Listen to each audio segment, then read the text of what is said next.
All right, I see you there. You're up, Davis. Good, good, good, good. Whoops. So, little housekeeping question. Yeah. Are you going to be like sharing screen, presenting anything? No? Now I got some notes, but I think I'm well prepared. This is something I'm passionate about. I don't think it's going to take. I wish I could have 3 hours to spend with you here just talking about it. So Good. Well, we'll give you the visual indicator. I think Jason's up next. So, Jason and I will come on at about 5 minutes towards the end. You yes, can sir. keep going, close your thought. Are you okay with me bringing in questions as they arise? Yes, sir. Feel free. All right, my brother. Well, I'm going to head out and the stage is yours, good sir. Uh-oh. Thank you. Yup. Man, Jesse, just wanted to say thank you to start out. I'm not the best at taking compliments or taking anyone bragging about me, but you have taught me that. So I'm just going to say thank you for the opportunity to do this. Thank you to people here listening. I think from the majority of people that probably watch the live stream are going to be catching this on YouTube later. You see that the people in this lineup really care about people. And at the heart of Jesse Hernandez is someone that really just cares about people. So again, just thank you for the opportunity. Still trying to figure out how you got 12 of the best in the industry on, but maybe I'll learn that from you. So just really to get started, as you see, how to lead at an early age of construction. This certainly applies for people early on in their career in construction, but man, I think you can try to use this at any point in your career. Leadership, like I said earlier, is one of the things I just love to study, love to try to implement on the job site. One of the things that I'm extremely passionate about.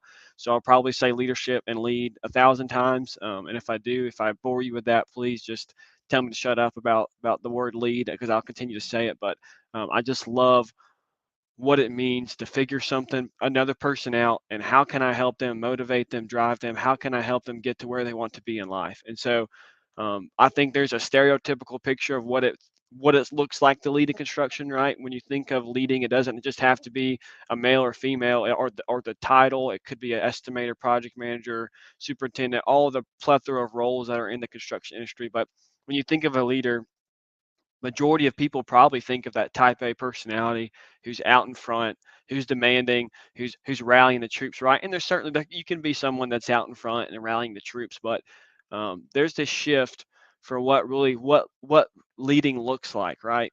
Especially in this industry. And I think that as we continue to grow and evolve, there's going to be a lot of opportunities for people, especially if you're prepared to step into some of these leadership roles. And so this morning it was very strategic, but I put out this exact message. It's just 3 points about how to lead at an early age of construction. I just wanted to start out, one of the people that I just study, his name is John Maxwell. He says the first person you lead is yourself. So point one, lead yourself. Walker Lot, he's my friend, one of my best friends. He and I do the Laying Foundations podcast together each week, and we wholeheartedly believe in this model. If we can't first lead the person standing in the mirror, how am I expected to lead the other person, right? I can't ask someone else to do something that I'm not willing to do myself. And I'm the person that I have complete control over my own life. If I can't lead myself, I'm not going to be able to lead others. A few more things just really before we continue to get into this topic is let's talk about what leadership is not. Some of the things that I found just from data and studying what leadership is. Leadership is not arrogant, it's not rude, it's not boastful, it's not self-seeking, it's not proud, it's not demanding its own way, and it doesn't delight in others' downfall. When you really think about that when I talked earlier about what the stereotypical model looks like, that's probably what you think a real leader is, at least from what I've seen in construction. The people that are out front, that's the leader of the job. Man, they are arrogant, they are rude, they are boastful, they are self-seeking, right? And how do we change and shift our mindset? Kind of what Miss Heather was talking about when she became an active listener. That last question we asked her was, you're going to change from what you think leadership is, and we're going to step into this new light of how you think or how I believe you should lead. And to me, I'm just going to go ahead and spoil it. To me, leading other people is serving them. Jesse Hernandez is a great person that just loves to serve other people. He has a heart for people and wants to learn how to serve them the best way. And I believe if you learn how to lead other people, you're really going to learn how to serve them. And so continuing down this line of leading yourself, we talked about it. You got to lead yourself first. Some of the things that isn't, you can't be arrogant, can't be rude. Now, getting into kind of the meat of this part, what are some of the ways we can begin to lead ourselves? And I just have 4 points, and then I'll have an analogy for us at the end of it. But just 4 things I thought of, man. Instead of being all knowing, be always learning. Choose to be a sponge and continue to learn from every person you come into contact with. I firmly believe if you're out on the job site today, you can learn how to do something and how not to do something every single day. But you have to be willing to be the sponge and take that information in and learn from other people. You have to be humble enough to say, I don't know. I need other people to invest in me and show me the way. I need to learn from every single person I come into contact on the job site. Um, Another thing I think about what leaders do, man, great leaders seek counsel. It could be that it could be counsel that is, hey, I need mental health, right? We all know the construction industry is just the worst industry when it talks about mental health. We have the top industry that lacks that really have the highest rate of suicide, right? And so, man, maybe it's I need to go seek professional counsel. Maybe I need to go have someone help me just decrease the load, the anxiety, the stress that's going on in my life. And to me, it's more than okay to go seek counsel. Proverbs 15:22 says, "Plans fail for lack of counsel, but with many advisors they succeed." And so I'm the person that if I don't understand, I'm going to go seek counsel. Jesse's one of those people in my life that I go seek counsel from. Walker Lott's one of those people. My aunt Melissa Jackson that runs a leadership company is one of those people I seek counsel for. And man, I just firmly believe that if you don't have advisors in your life, if you don't have people speaking into you, how can you expect to lead yourself? You need people to help invest in you. Another thing is just um, I've seen some data from, I think his name was Mr. Nahar Trivedi. We had him on the podcast, and he just did an excellent paper on talking about how well we maintain our bodies in the construction industry. And so, if you think about it, the majority of tradesmen and women, and really just construction management folks, we don't have daily exercise, and it's not a priority in our life. Like if you think of the cyclical cycle, because there's going to be stress in construction. What's the first thing goes? Exercise, right? I'm stressed out. I don't have time to go exercise. And sometimes it's, I don't have time to go eat. I don't have time to have my morning routine, right? And then we just let the stress of work just come after us. But if we stick to my last point of a morning routine, um, but if we stick to working out, keeping our body in shape, man, it's one of those things that can really help you um, help and teach you how to endure hard things. It teaches you, um, it naturally decreases stress, right? It's some of those things that, we just get to look better. We get to look like Mr. Jesse Hernandez, just a stud of a man, the marathon runner. Daily exercise is proven to help in all types of aspects in our life. And it's one of the things that we often neglect. Another thing of how we lead ourselves, this is actually one of the things I learned from Mr. Jason Schroeder, the man that's coming on next. In his book, Elevating Construction Superintendents, he talked about it. His morning routine, right? And for some people, it may be one thing, and for others, it may be different. But some things it could just be I'm waking up early, I'm spending time in the Word. Some people might be praying, some people might be meditating, might be reading, might be working out, might be reflecting, it might be journaling. It's a mix of all those things on different days, right? But you have to establish a morning routine. And the reason I'm kind of talking about these 4 points is because someone told me the analogy of think of a cup, right? If you think of a cup, you have the opportunity to fill it or have it empty. For me right now, it's about half empty because I've been drinking so much water. But if you think of your cup every single day, and when I go out to that job site every day, I'm going to be stepping into a place where people are taking. And it's not taking in a bad way. It's not taking like a thief. It's taking because you're the leader on the job site and people need help. It's up to you to help guide and counsel other people. And so they're going to naturally be taking from you.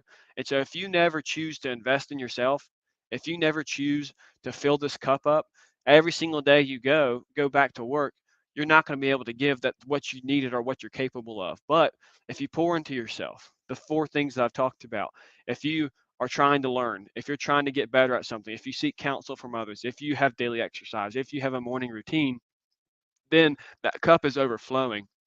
So every day when you go back to work, that cup's overflowing. I'm able to give more. I'm able to give more. And we're going to talk about the next step, but you have to learn how to just have a cup that's overflowing to help other people, because if you don't, again, you're not going to be able to get to the next step. The next step really is just leading other people, right?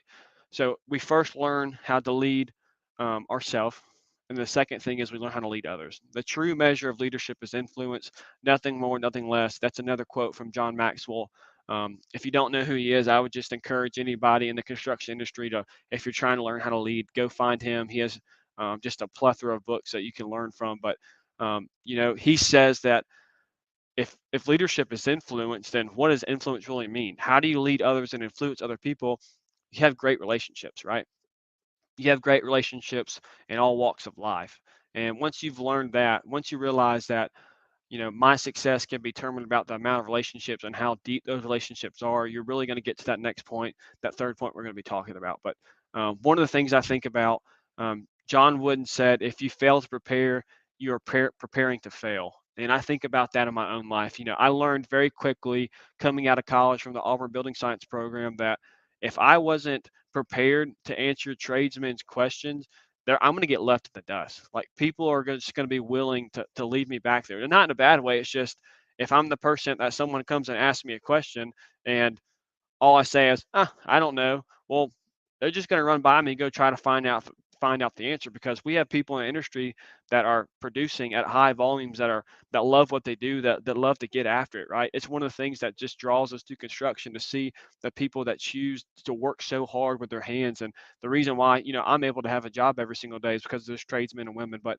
man, if you don't learn how to prepare before you go out to the job every single day, you're never going to have the opportunity to speak into someone's life. And I'll get into that later about how you lead others. But a few things that I learned, a few tips for our audience and the younger generation is, man, get to work early and just pick apart the drawings and the specs and the submittals, and just pick them apart.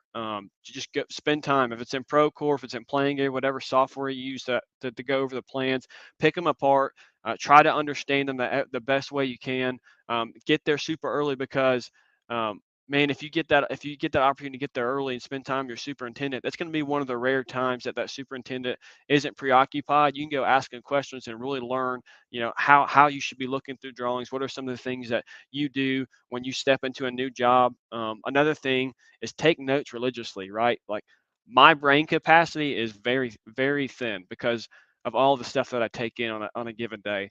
And I promise you, if I don't ever take notes, I'm not going to remember what happened. I don't remember what I ate for breakfast this morning because I didn't write it down, right? But if I take notes, I can go back and refer to it and go, this is what we talked about yesterday in the foreman's meeting. And don't just take notes, have a way to organize them. I organize my notes by, category of meeting. I have a folder for scheduled meetings, a folder for daily foreman's meetings. I have a folder by trade. I might have a folder by the different zones I'm supposed to be working in throughout the day. But we have to be learning how to take notes and be able to come back and refer to them. And if we can't refer back to our notes and understand what's going on from the day to day, again, we're not going to be able to prepare. I kind of talked about this, kind of reiterating, just staying up to date on the latest shop drawings, the stuff that's going on. This is all technical stuff, right? But the fourth thing, if you don't know the answer, be honest and tell that person you don't know the answer. But don't be the person that just says, I don't know. Be the person that says, go take it a step further and say, if I don't know the answer, I will find the person that can get you the answer, and be that person. Strive to be a problem solver and a people connector. And I say all these things. The first three was technical. The last one was just really advice, because as a leader, you have to understand that as a new person in the construction industry, you have to earn the right to speak into people's lives. I have to earn the right every single day to go talk to a tradesman and woman. And if I don't earn that right, they're never going to let me talk to them. And actually, going back to Miss Heather's comment, was the active listening and understanding and letting people know that they've actually heard you. If you've never spent the time to be good at your craft technically, you can't lead someone else. And so I would just challenge my younger generation, as much as we need to understand the people and the soft skills, we do have to learn the technical skills as well. We have to be willing to understand how to build things, and it's going to take a long time, but just continue to grow in that area. Those are some of the tips I have for that. But After you get past that point, man, I would challenge each person to understand. Go do a personality assessment. There's thousands of them out there, but go learn what your personality is. How you communicate. Go figure out who that person is across from you that you have an interaction with every day. Those foremen. Go figure out how you're supposed to lead them. What is their personality? How do they best take on or understand a message? And so, man, you have to figure out these people, and it's one of the funnest things. It's one of like my favorite things to do in the construction industry or in my job today is I get to go figure out what drives that foreman, right? I get to go figure out what he's good at, what he's not, and how I can help him and how I can counsel him. And maybe in that process, he's then willing to let me um, counsel him and coach him up and continue to get better. And it's just one of the most fun things I get to do on a daily basis. Um, and so, kind of the last point, I'm getting into my third point. Really, it's just learn how to serve others. Jeff McManus said this. He wrote a great book. I think it was called Growing Weeders to Leaders. Um, his quote was, "Great leaders find ways to connect with their people, respect them, serve them, and make them successful." And I just think that so much of the leaders in my own life that have learned how to serve me. And if you think about this is kind of the whole point I've been working towards. Real leaders serve other people. Real leaders serve other people. There's not a lot of people who do that in our industry. If you learn how to take care of people in that way, in my wholehearted opinion, I believe that you're going to work yourself out of a job. If you're willing to serve the person below you and help them get to the point where they want to go, which is probably your seat, you get the opportunity to go to the next level. And people don't think of it that way. That's the model I was taught. If I can serve the person that's beneath me and help them get to where I'm at, I'm going to have the ability to go to the next spot, right? And it's just the model I've learned. But we don't think about that in the construction industry. We going back to the beginning, the stereotypical model of what leadership is. A lot of the people are arrogant, we're rude, we're self-seeking, and we don't think about the other person beside us. We just got to think about, man, we got to get this done by this scheduled date. If we don't hit it, something absolutely terrible is going to happen. But the secret to construction, how you lead, is serving other people. And one of the things I'll end on. One of the favorite things my Brassfield and Gory does. Man, we have a scheduled lunch every week and then a scheduled dinner at least once a month. And I learn more about the people on my job site in those scheduled lunches and dinners than I will ever on a job site from a day-to-day operation standpoint, because those people have have so much distractions going on. I have so much distractions on a given basis, right? I get so many phone calls, I get emails. We're going trying to help a trade partner in a certain area of the building, right? There's so much going on in a given day. When we have those lunches and those dinners, you would be amazed at how awesome it is to just be with people and the power of breaking bread and having a meal with someone. It sets everything else in place, and you get to have just vulnerable conversations. And every time that we've done that, we've continued to grow and get better. And in those lunches and dinners, man, I've learned how to connect to my team. I've learned how to respect them. I've learned how to serve them, and I've learned how to make them successful, because we get to that point, right? We've established a relationship. We trust each other. Going back to what Miss Heather said, talking about Adam Hoots and the circle of trust. When we get to a point on the job site where we've served other people and they now trust us, they now respect us, you have a job site that's really working together. All in one spot. And the person coming up next is going to be the king at helping people understand that. Mr. Schroeder, learned a lot from him and what he does. But just one more thing before I leave. There's this book called A Way of the Shepherd. It's written by Dr. Kevin Lehman and Bill Pentak. I should have given Jesse a link, but just an amazing book. It talks about the 7 secrets to managing productive people. And in one of those chapters that really hit home with me, it talked about discovering the shape of your sheep. So when you think about a shepherd, is someone that leads a bunch of sheep and they all are in one direction, right? And you have to figure that out on the job site. You have to be the person, or your team needs to be the people that lead everybody, and you have to be the shepherd, right? It's not someone that's domineering. It's someone that knows how to guide their flock. And it talked about this model. It's like SHAPE. It's an acronym. The S stands for strength. The H stands for heart. The A stands for attitude. The P stands for personality, and E for experiences. And so I'm just going to take that with me as I continue to grow in my career. But if you've never read this book, The Way of the Shepherd, I would highly recommend it. And use that shape model. Learn someone's strength, learn someone's heart, learn someone's attitude, their personality, their experience. You're really going to do well leading people in our construction industry.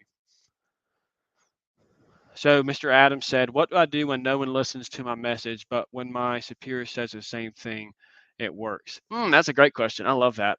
So for me, I would challenge yourself to go have a one-on-one conversation and figure out who that person is. Like a lot of times when someone is that doesn't hear your message, it's because you haven't got to know them. I haven't spent time wanting to understand or even care about that person. And I have a story about this. I don't know if I have the time to share it, but I just expected everyone to know who I was when I came on to my first job site, and I was telling every people what they did wrong.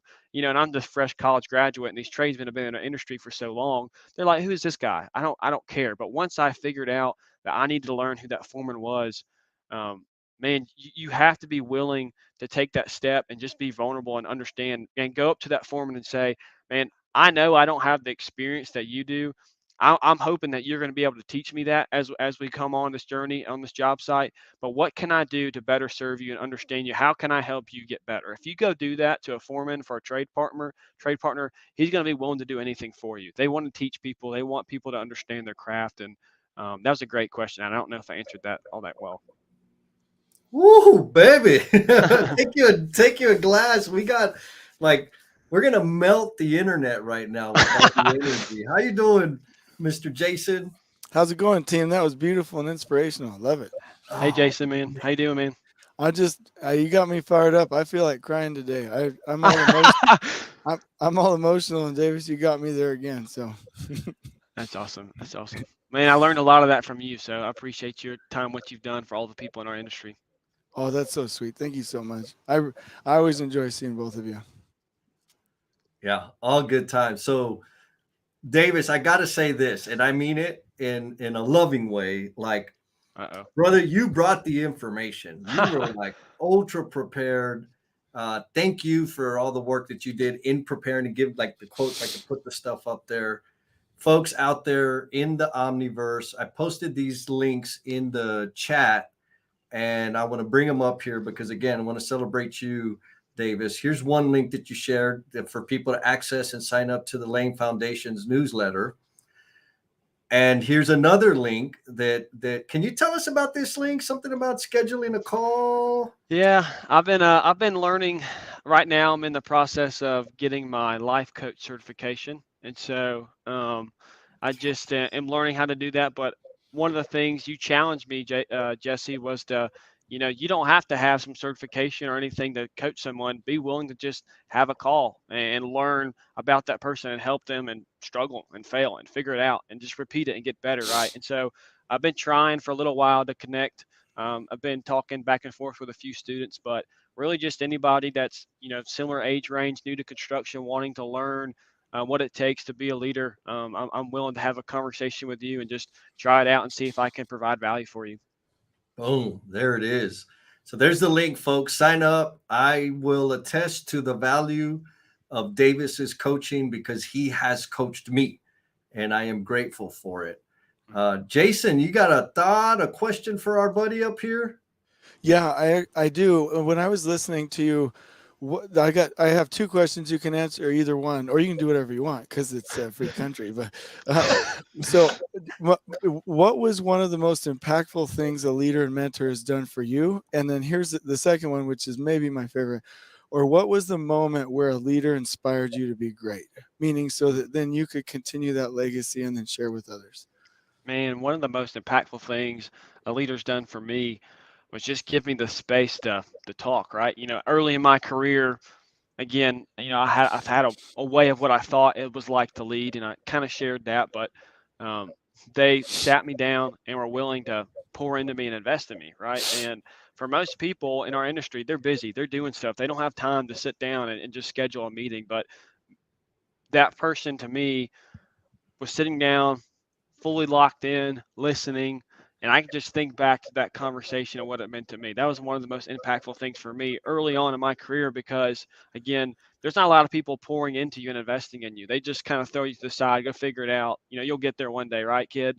But having someone that was willing to do that for me and just continue to have that call and continue to sit down, man, it was unbelievable. That's one of the most impactful. What was the second question? So the other one was, what was one of the most impactful things the leader and mentor has done, or how did they inspire you? So they're probably the answer to your question hit both, but I mean, go ahead, whatever you feel like. Yeah, one of the things I think that inspired me is seeing another leader lead the way that second model I was talking about, the humility way, the one that's willing to serve, right? There's a lot of people in the industry, again, they do a domineering way, but whenever I see someone that is humble, that is willing to be the leader that doesn't take any of the praise and give it to his team, but then is willing to take, the downfalls of the team, that's the thing that inspires me. There's a superintendent right now that I'm under that, man, that's how he leads. And that gets me fired up. Like it really does to see him go, hey, that's on me, guys. But whenever there's praise, y'all did a great job, right? That's the model I hope that people are starting to understand, the superintendent way of understanding that if we can get this team together and all in one direction, like I know that you're helping other people do, it's the model that needs to be in construction. Boom. Jesse, can I say something? 30 seconds. Yeah, absolutely. So I just wanted to say, like, when you hear the offer to get on and do coaching, when Davis offers those things, I mean, that's a big deal. I remember one time Ryan Young was a project manager I was working with as a super, and we were doing a performance review, and I was with him and Derek, and he said in the meeting, he was like, Jason, you've done such a good job on this project, but I think you're going to change the industry. And I wasn't doing anything. And just those words just kept ringing through my head. And I love the thought of the definition of a coach. A coach, just like the actual physical carriage with wheels, moves someone forward. And so if anybody's even thinking like just that much, hey, I'm going to get on a call with him, please do it, because it's crucial to have someone believe in you and tell you can. So that's my only message. And I think it's super sweet that you're offering that. Thanks, Jason. I appreciate that. Yes. Thank you for that, Jason. So, Mr. Davis, you're going to have some homework because there are other questions in the comments that we didn't get to. Okay. Thank you for gracing us with your time and gifting the audience with that massive amount of information. It's all value, bro. And I'm grateful to you for doing that, my man. So we'll see you. Thank you. Peace. All right. So Mr. Jason Schroeder. Oh my goodness. What do you think? I think it's been a sweet day. I'll tell you that. It's been a good day with lots of emotions, and I'm excited to be here. So, man. Okay. So I'm fixing to take my face off the screen. okay. Will you be doing any screen sharing or? Yeah. Yes. Okay. So as soon as you do the present thing, I'll put it up on the screen and then you'll be pushing the buttons and driving the wheel. Okay. I am going to see if I can get that done right here. Yep. And all good. I'll just do entire screen and you let me know if it works. This is what we're seeing. All right. Well, all right. I'm up and ready to go. All right. 25 minutes on the clock, right? Okay. All right, everybody. I'm excited to be here, and thank you, Jesse, for inviting me. I'm going to talk to you about some really fun things here, but let me do a bit of an introduction. I love this picture. This is like my claim to fame. That's my partner, Kate, and my 11 kiddos. And I just have a beautiful family that supports me over here and all of the work that we're doing with Elevate. And so I just wanted to give you a little bit of a background there. So I'm going to talk somewhat about living in and working in complex systems. So I do want to say that I have a little bit of experience working in complex systems with that many kids. So hopefully that's a resume builder or giving me some street cred here as I go.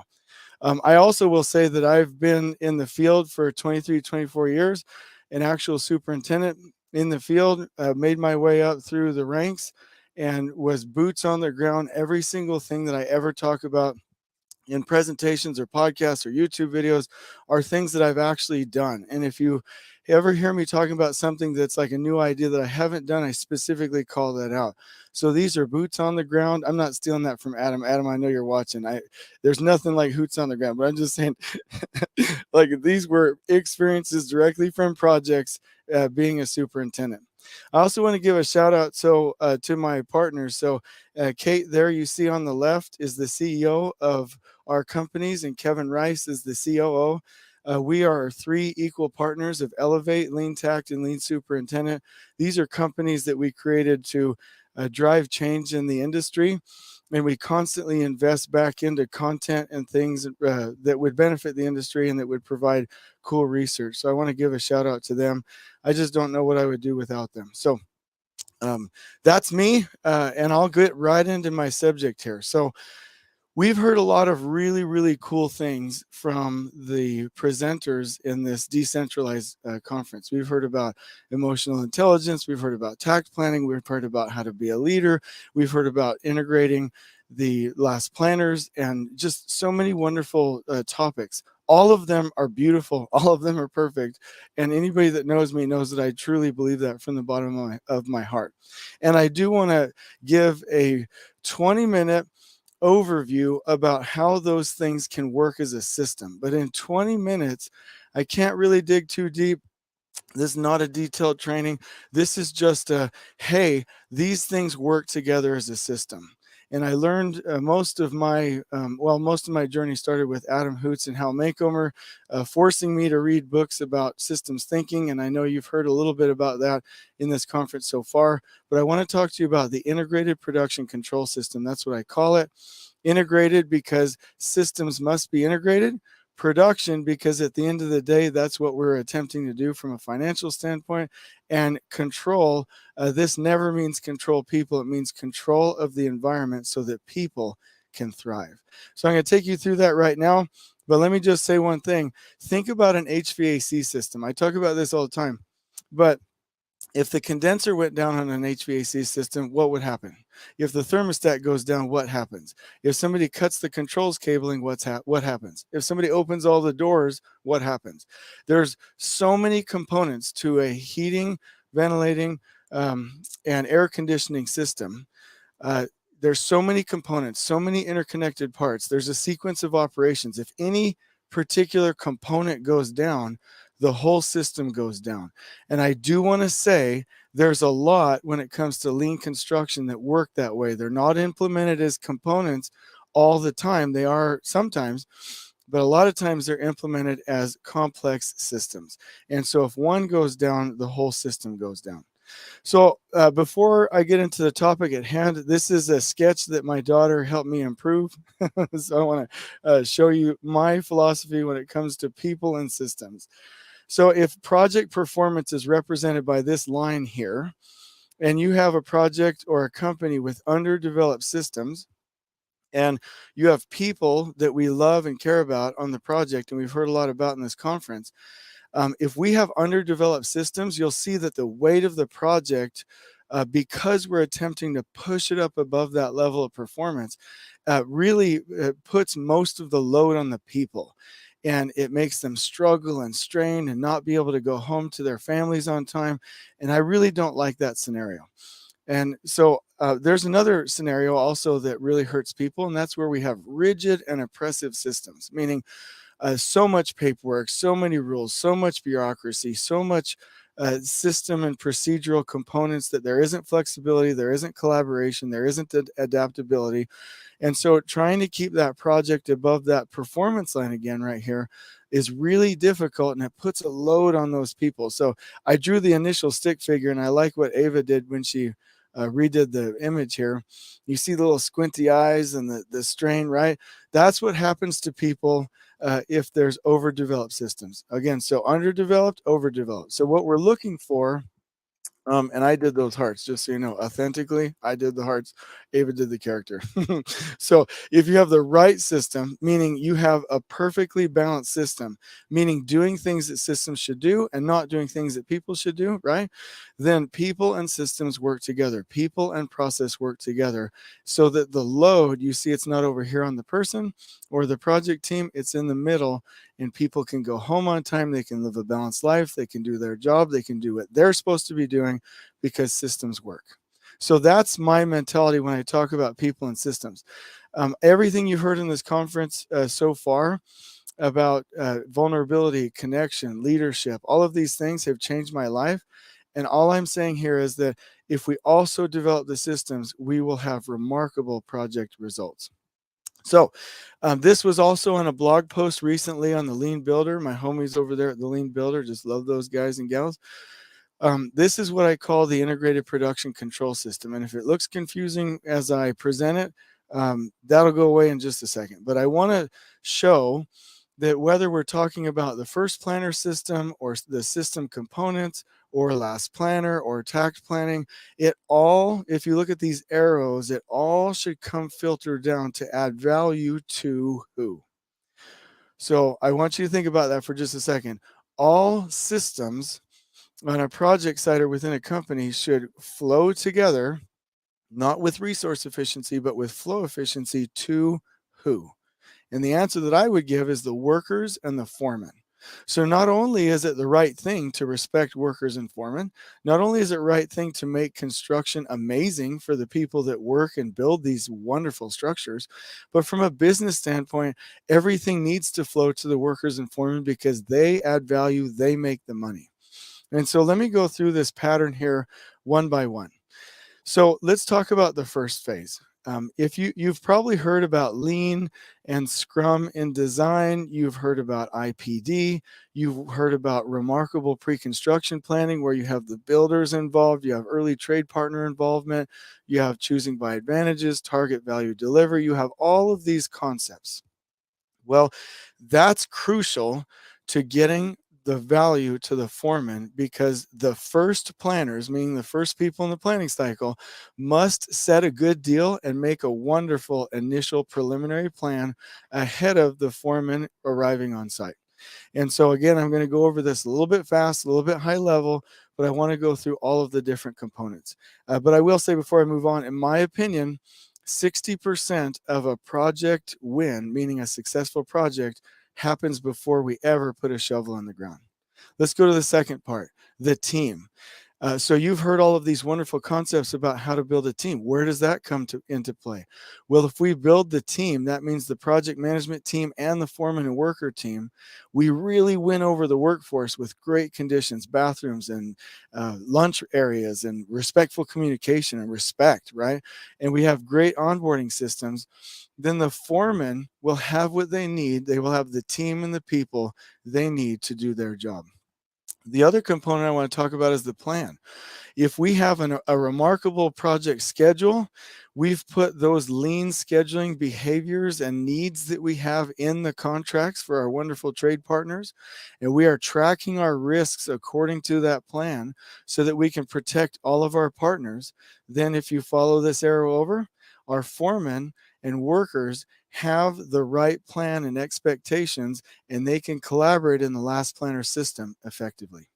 Let's go to the supply chain. If we have the right BIM efforts, coordination, and material procurement, the right information management systems and Scrum per Felipe's book, if we have the right logistics systems, getting the right things where they belong the first time, then our foremen and our workers will have the tools, equipment, materials, and all of the resources they need to go be effective and be productive on the project site. Let's go to the next one. Our culture. We can't forget our quality and our standards, what we expect. Our lean culture, which we've heard so richly about yesterday and today. And then individual and team balance. You heard topics like personal organization. You've heard how teams work. All of these components must come together to form a culture to where we have the capacity to support our foremen and workers in the field. And then the last one down here at the bottom is the basic training, role training, and the master builder training that we owe our people in construction so that they really, really, really have the skills they need to win on a construction project. Okay, so if you're getting bored of seeing this, let me go faster. Those all come together, the planning, the team, the plan, the supply chain, the culture, and the training. into a visual last planner environment? I hear all the time, and it's a great question. There's nothing wrong with it. Should I use last planner on my project site or TACT? The answer is both.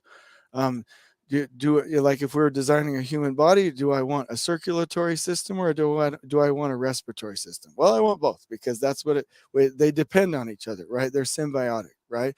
So we want our planning meetings, our weekly work planning meetings, our foreman huddles, our worker huddles, our percent plan complete. We want that environment to bring all of these system components together so that they can be in front of the last planners, our wonderful women and men in the field, to be a part of. Okay. Then we want to do that according to a TAC time, according to zones, and according to the TAC production system. If you do that, then you'll have foremen or crew leaders with a good plan, the right team, the right materials, the right culture, the right training, all brought together with visuals and a wonderful collaborative environment according to a flowable rhythm. And then I also mentioned accountability, meaning that about 60 to 80% of the people on our project sites will naturally do the right thing. Sometimes the other 20% might need a little motivation. So there's positive, respect-based accountability systems that will go into this. So my message here is, when you think of lean topics, you hear about target value delivery, you hear about risk and opportunity registers, you hear about last planner, you hear about TACT. They all go together into a system. And if you don't like the way I visualize it, then draw your own sketch. But it all works together. And here's my main point. If any of the system components break down, there is a fear or a reality that the entire system could weaken or go down, and that's when people get hurt. So let me take this from an actual graph. By the way, I'll give this to anybody who wants it. We share this all the time. It's also in the second to last Lean Builder blog post. But really, I would just like to invite us to look at and map these concepts as systems. So let me make a point here.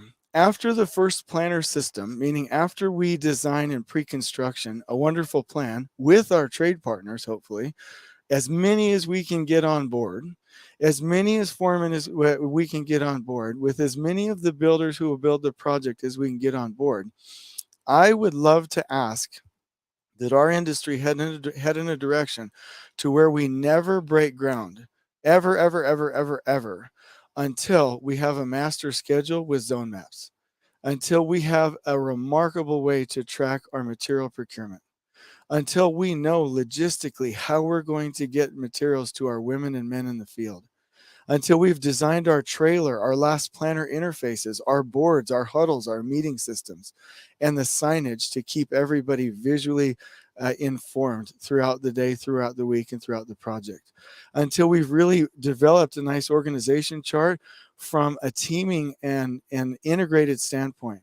And until we know the risks and opportunities for that project. And so what I mean by this is, here's the message. You all deserve, if you're a superintendent, PM, engineer, anyone on the project site, foreman, you deserve to have the time to go work through and have buy-in and input on these things before there's ever a shovel in the ground.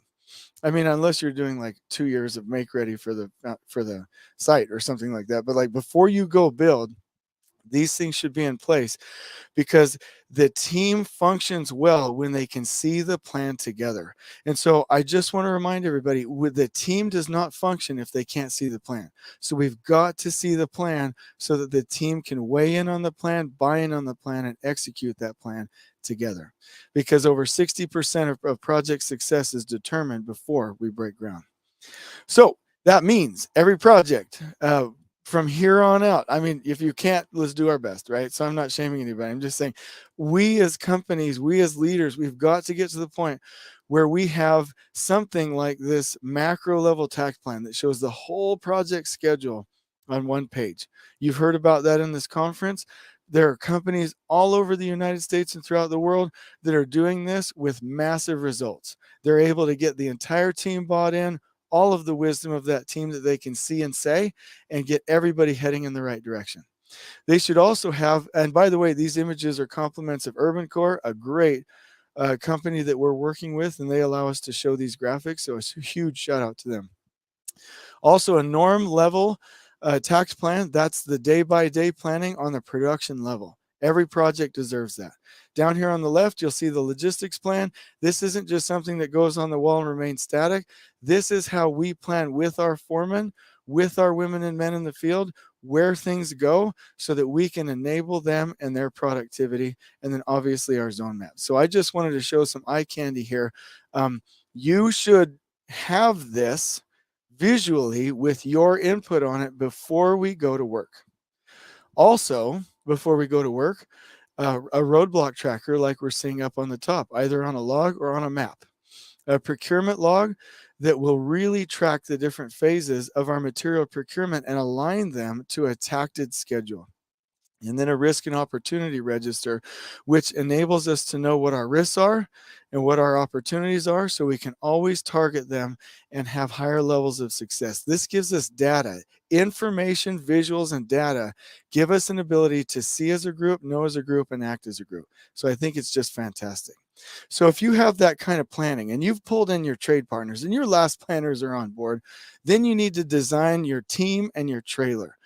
Boy, I tell you what, you can really mess up a good plan if you do not get the team looking at the right things in the right place, right? So we're going to be in that trailer for a long time. Let's get that team pulled together. Let's get those visuals put together. Let's design that trailer in a remarkable way, right?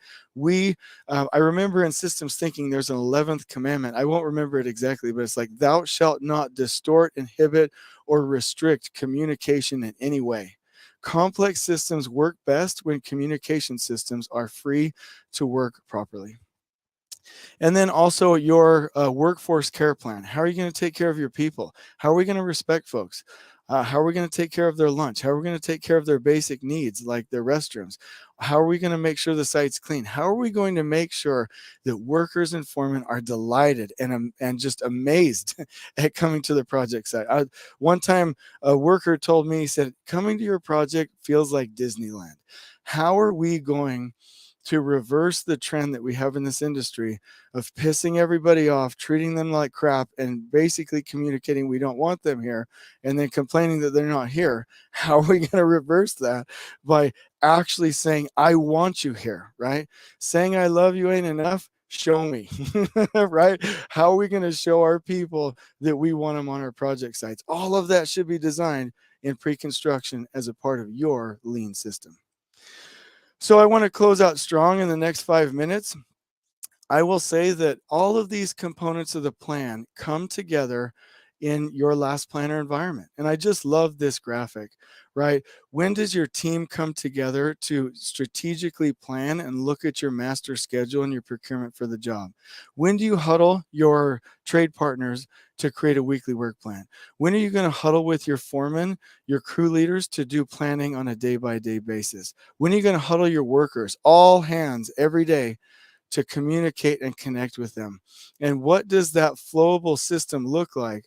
Because no schedule, no plan, no visual, no coordination means anything unless we can get it from the supers and PMs to the last and with the last planners and the foremen and all the way to the workers, so everyone on the project can, see as a group, know as a group, and act as a group.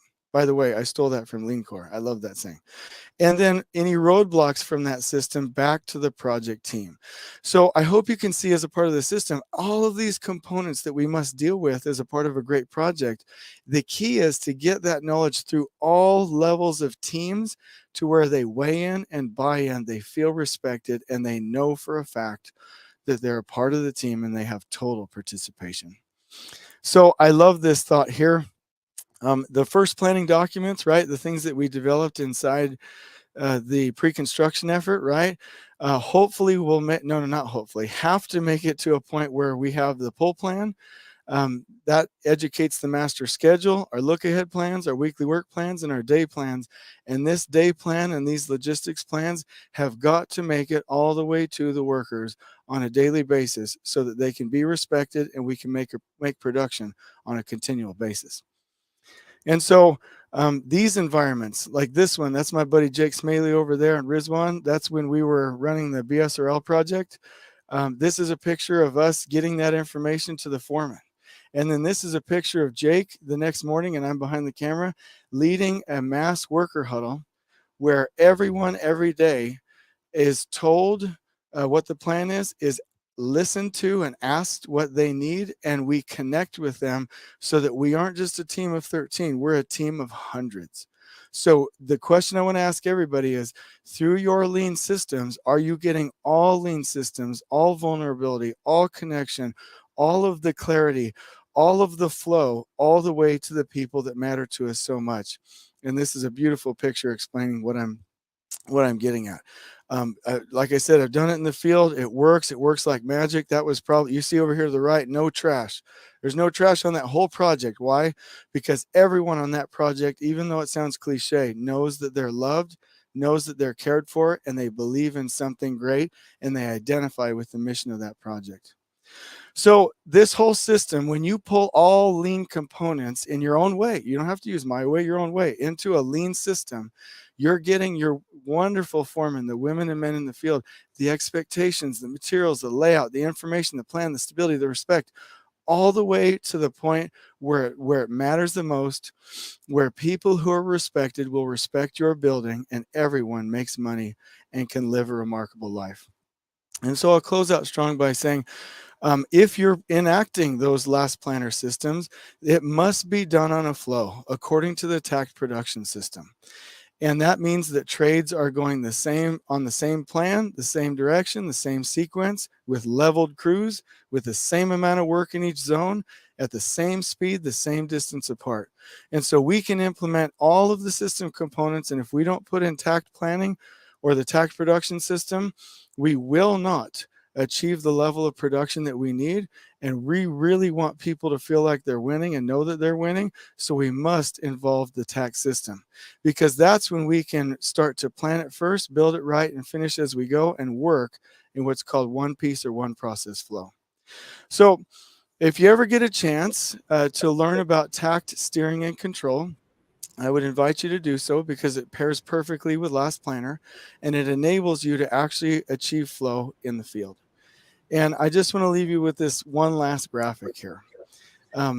Everything really comes down to, can the foreman and the workers in the field, at their zone in the field, really drive production by preparing out ahead and finishing as they go, and having a connection with the project leaders on site.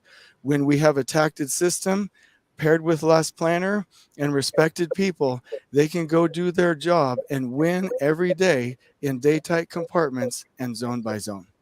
And so I don't have time for some of the bonus content that I prepared, but I will leave you just with this last concept here, that a remarkable project really comes down to, it's not did we finish on time, it's, was there a great culture? Was the team happy? Did the team members meet their career goals? Are the owners and designers raving fans? Were each trade partner and contractor successful? Was it built with quality? And did we meet our budget targets?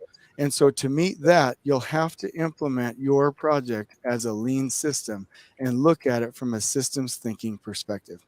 And so I've enjoyed this with you all today. I hope you've gained something from that. And Jesse, thank you. Let's take it away, my brother. Jason, Ron, what do you think, Walker? Man, he crushed it, dude. I think if anyone applied this to their job site, the construction industry would be a completely different space. That's awesome. Incredible. Yes, totally. Would you tell me that even if I tanked it? Yes. No, man. Okay. Jesse's like, we got to advertise the show. Anyway, I'm hoping you're right. No. You know, Jason, I had full confidence that you were going to bring it, because you and I got to interview you on the OG Spotlight, and we got to live stream that, and that was like fire. And so I just knew, Jason, you want to be in? You said yes. I said, all right, he's going to bring some A game that's going to be very valuable for people. And to echo what Walker said, it's like, if working in that direction, right? Do we have to do it all tomorrow? No, we got to learn. But after we learn and apply and gain some level of mastery, we will transform the industry. We'll transform the experience for the humans that are out there doing the damn work. And so there's a comment and a question I want to share with you before we transition to Mr. Walker. So Ian Smith says, if you gave me $1, I would invest 99 cents into the crew leaders. Which, is that not like a summary of the visual that you showed? All of those systems are serving the crew leader. Amen. Amen. And I'll just shout out, you can't see it with my camera, but elevating construction foremen and crew leaders. Dang it, I wish I didn't have the background, but I totally agree. The projects rise or fall based on the support of the foreman. I just totally agree. I love it. Oh, man, I'm gonna find that link and I'll drop it in the chat. And while I do that, here's Adam's question to you, Mr. Jason. What's the most challenging part of the integrated production control system for Jason? And why do you work so hard for this industry? Damn. Okay, I'll hit that fast. The hardest part is for project leaders to hold people accountable. And I'll just do a little image on both of my hands here. We were taught punishment systems mostly in school, and when we were growing up, you mess up, I'm going to punish you, right? But really, there is a way to hold people accountable with respect. There's a huge difference between, hey, bud, we need to go back to the trailer and go back to orientation to get you oriented and trained. There's a big difference between, man, I'm mad that you're not wearing your fall protection, I'm going to punish you, versus, I care about you and your family, and I'm brave enough to go do the right thing. Hell, I'll go with you, right? And so people will not hold others accountable if they think it's punishment. So getting project leaders into the mindset of, no, you have to really believe and care about the people. That's when they get into the respect realm. That's when they'll actually hold project standards and keep it clean, safe, and organized, and protect and defend people. That's the hardest part. That's it, my friend. We'll transition on. Ian says, set yourself apart and create an extraordinary experience for people in the construction industry. Jason, I know you're doing that and you're out there helping people do more of that. Sir, I appreciate your time. And most of all, I appreciate the trust that you gifted me and this decentralized conference, because it was not all clear. We didn't exactly know what was going to work, how was it going to work, what kind of and you still came through, man. I appreciate you very much, Jason. Love you. Yep. Peace. Uh-oh. What up, dude? So you're bringing us home there, Mr. Walker. How you doing today? Man, I don't know why or how I'm going to have to follow up everyone the past 2 days. You picked like the worst guy to do it, man, but I appreciate you giving me the opportunity. That was awesome. Everyone has brought it all day long.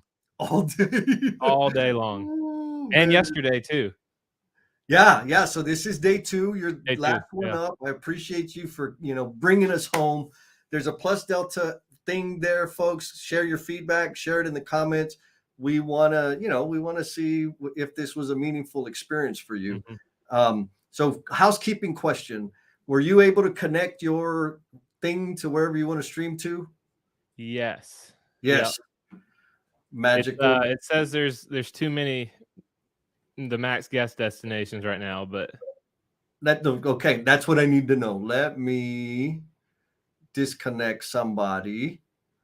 I can't disconnect. Oh, I know which one.